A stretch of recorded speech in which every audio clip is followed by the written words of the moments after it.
The utilization of GPS data holds the potential to predict significant seismic events with a lead time of several hours. Based on a comprehensive examination of GPS time series data pertaining to nearly 100 significant earthquakes worldwide, it has been observed that there appears to be a distinct initial stage of fault slip that takes place approximately 2 hours prior to the occurrence of seismic rupture. By examining time series data from nearly 100 significant earthquakes around the globe, researchers have discovered indications of an initial stage of fault movement that takes place roughly 2 hours prior to the occurrence of the actual earthquake. This analysis is based on data obtained from the Global Positioning System, GPS.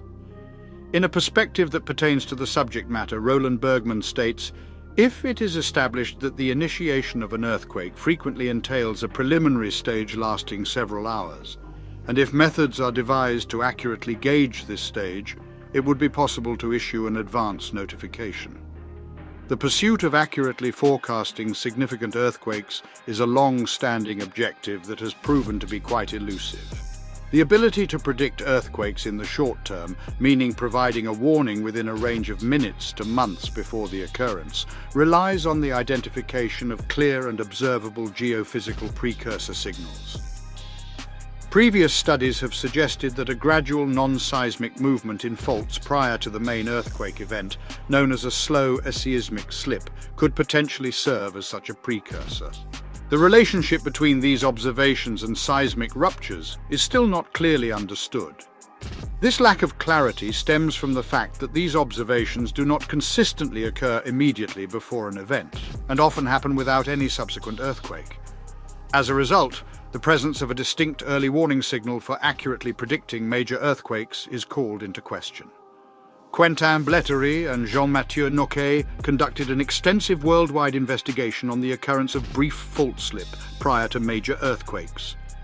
Their study involved the examination of high-rate GPS time series data from 3,026 geodetic stations across the globe. By evaluating fault displacement up to 2 hours prior to 90 earthquakes of magnitude 7 or higher, Blettery and Noquet were able to identify a distinctive pattern. Through statistical analysis, they discovered a subtle indication of fault slip acceleration near the hypocenter of the earthquake. This acceleration period typically began approximately 2 hours prior to the actual rupture. The authors posit that the findings indicate a common occurrence wherein significant earthquakes commence with an initial phase of slip.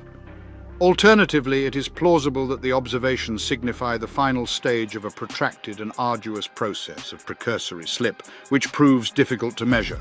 While Blettery and Noquet furnish evidence of a signal preceding large earthquakes, they exercise prudence in noting that the existing instruments for earthquake monitoring lack the requisite scope and accuracy to identify or monitor precursory slip on an individual earthquake scale. According to Bergman, Blettery and Noquet's findings imply the existence of a prolonged preliminary stage before earthquakes. However, it remains uncertain whether these gradual accelerations are specifically linked to major seismic events or if they can be accurately measured to offer practical advance notice. To support our channel's growth and ensure broader awareness, kindly hit the like and subscribe buttons. This will help us reach more individuals and disseminate valuable information. Thank you in advance.